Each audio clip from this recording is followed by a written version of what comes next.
Hey there boys and girls, Christian Mo here again. Time for more Project Stingray. So we've seen all the pieces, we've seen how they came together, and we've seen them all go into the case and become that beautiful thing over there in the back. But how does it actually perform? What does all this money, all this power, and all this hardware get you? So to find out, I took some of our favorite games, ran them through a suite of benchmarks so we can see just how many FPS we're going to get on this thing in both 4K and 21:9. And to give you some sort of comparison numbers, I ran my old computer with my old single GTX 780, and then I ran this machine with one video card in it, then I ran it with two. So you can see just what kind of jumps you can expect going from hardware that's 2 or 3 years old to modern hardware, and then how much performance gain you get by adding that second video card in. Because there are some caveats if you need two cards or not. So with that said, let's get into the first game. So our first game we're going to be covering is Grid Autosport. So with our old computer, with our GTX 780, we saw minimum frame rates of about 45, maximum of about 65, with an average of 55. So pretty solid gaming numbers, but they could definitely be better. If we add a bit of an overclock to that original card, we saw 62.3. So a little bit of a bump with some slight overclocking if you need that extra bit of performance. But when we jump up to the GTX 980 Ti, we see a huge performance boost up to 123.66 frames per second as our average. The high jumped up to almost 151. So extreme speed advantage from Grid Autosport going from the old generation cards to the new generation cards.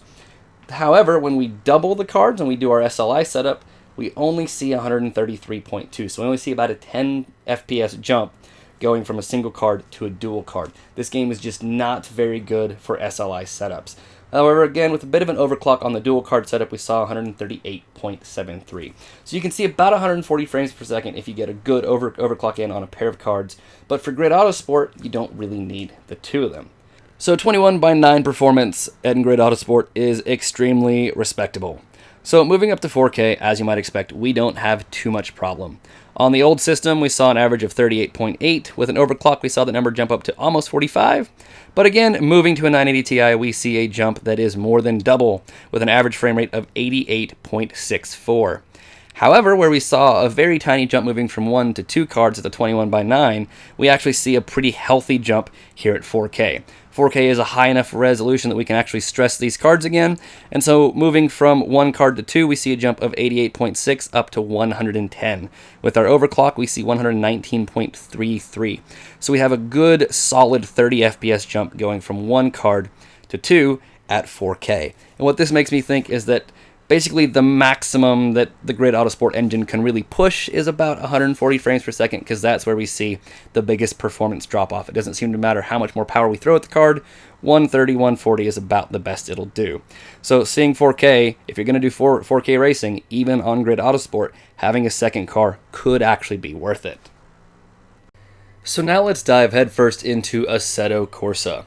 Now Assetto Corsa is a much more visually demanding game than Grid Autosport, and as such, our frame rates fell dramatically moving from one title to the next. For our 21:9 numbers, we saw averages as low as 29 FPS on the old machine, with minimums dropping to 16. Even with our overclock, the best we could do was 33 frames per second average. Turn around and jump up to the 980 Ti, however, and we see average frame rates of 55 with a minimum of 28. So our minimum is just barely falling below that 30 FPS target, which makes the game extremely playable, if maybe not as smooth as it could be. However, Assetto Corsa scales extremely well. And when we moved over to our pair of 980 Ti's with our slight overclock, we saw minimum frame rates of 51 with average frame rates of 91. Considering our 21:9 monitor is the X34 Predator from Acer with a 100 Hz refresh rate, doing 100 frames per second is perfect for the monitor. So that 91 mark puts us really close to where we want to be so that we can maximize the potential of this monitor in this racing title. Now when we move over to 4K and the numbers fall, things aren't quite as pretty, but thankfully they still work out due to Assetto Corsa's incredible scaling. So at 4K on the old machine, we saw minimum frame rates of 16 again. We saw averages drop to 22. Moving up to our 980 Ti, we see averages of 41. Very respectable.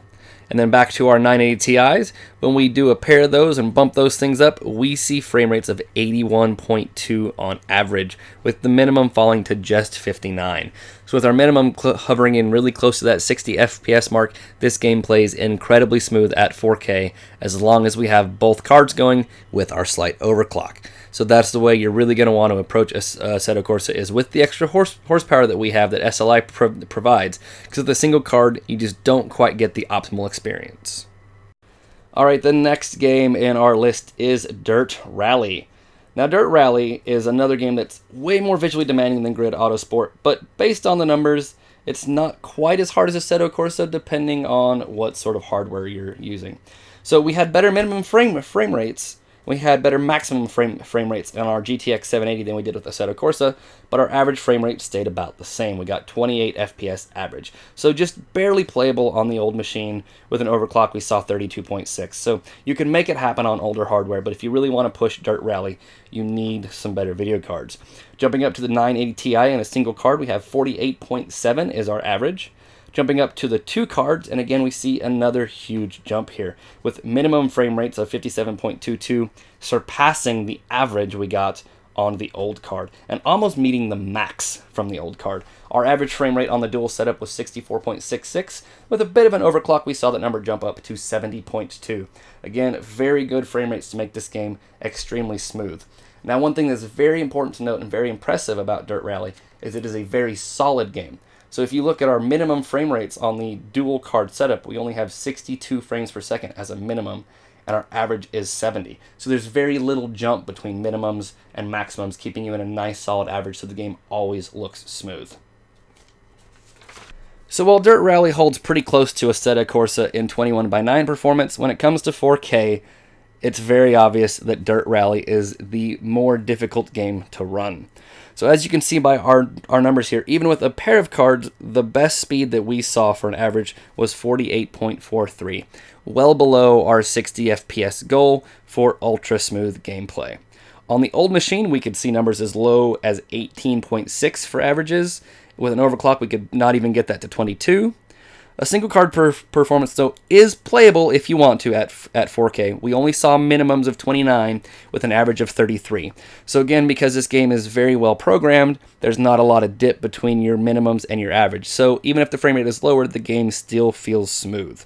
Bumping up to the pair of 980 Ti's, you'll see that 48.43 for an average number on the overclocked cards with a minimum of 44.4. So it is still extremely playable, but if you want that extra smoothness that you get at 60 FPS, these two video cards is just not enough power. Alright, now I have saved the best for last, or worst, depending on how you look at it. We're going to take a look at Project Cars. Project Cars is easily one of the most demanding games I have ever put on my computer.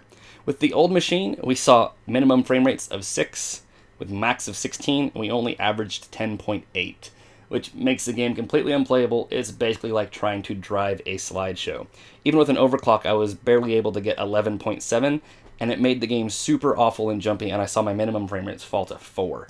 So just a really bad experience with max settings on the old card. Moving up to the 980 Ti, however, and things get better. We see, minimums still pretty low at 11, but max is 28, and we get a 21 average. So that is almost playable, but it's still really jumpy and not very smooth, and if you're playing a game that's this fast paced, it still doesn't work.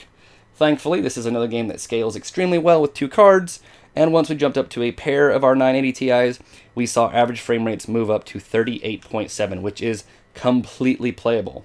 However, we did see minimums in the 22 range, so there could still be some hiccups that might cause you some problems.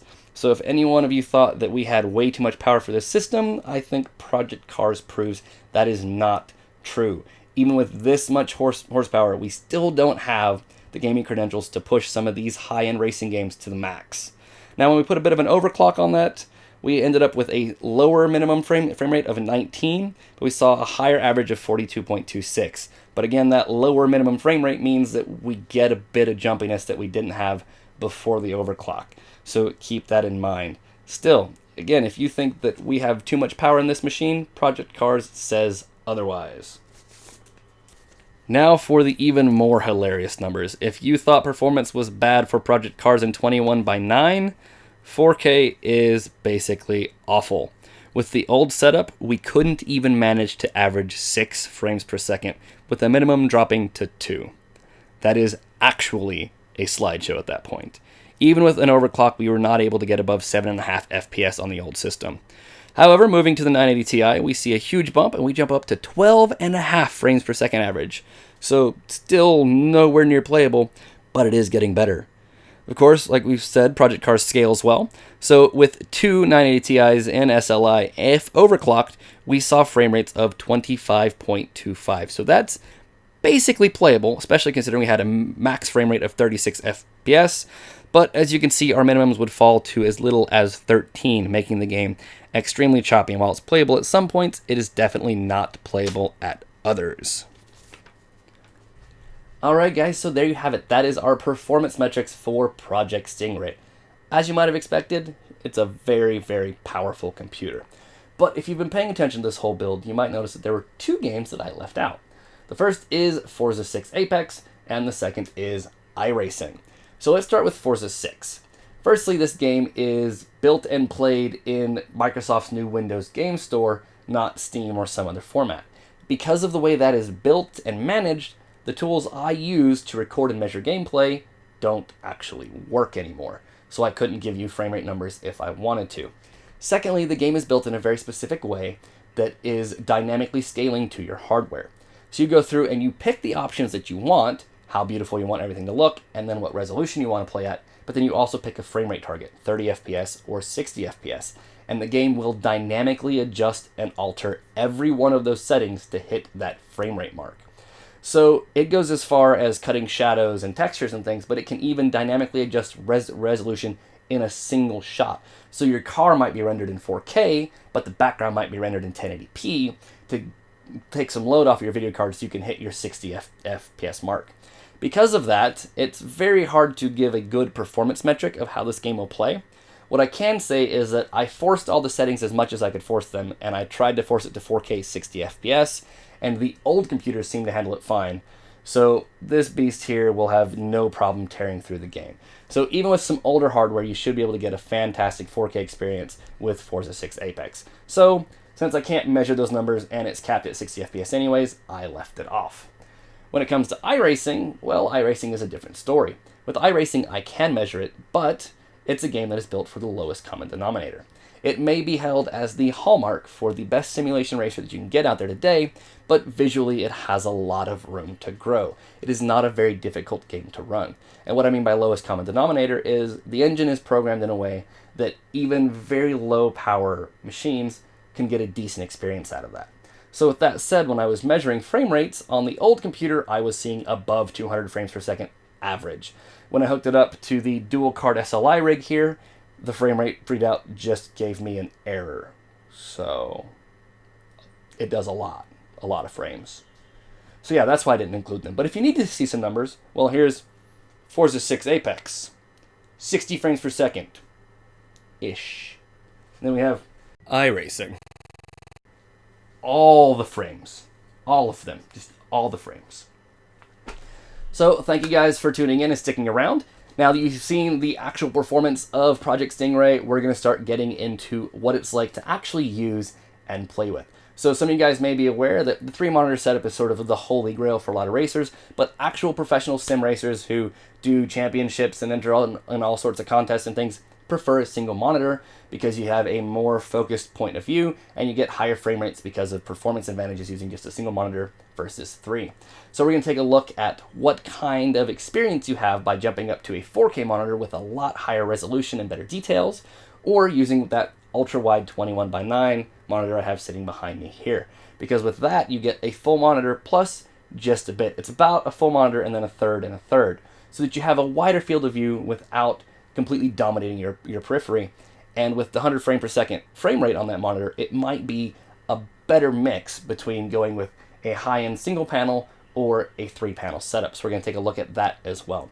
So if you're interested in like the actual experience of gaming on a machine like this with various monitor setups, stick around for the next video because that's when we're going to cover that. Otherwise, again, I'm Christian Mo. This has been a video for Corvette Forum on Project Stingray.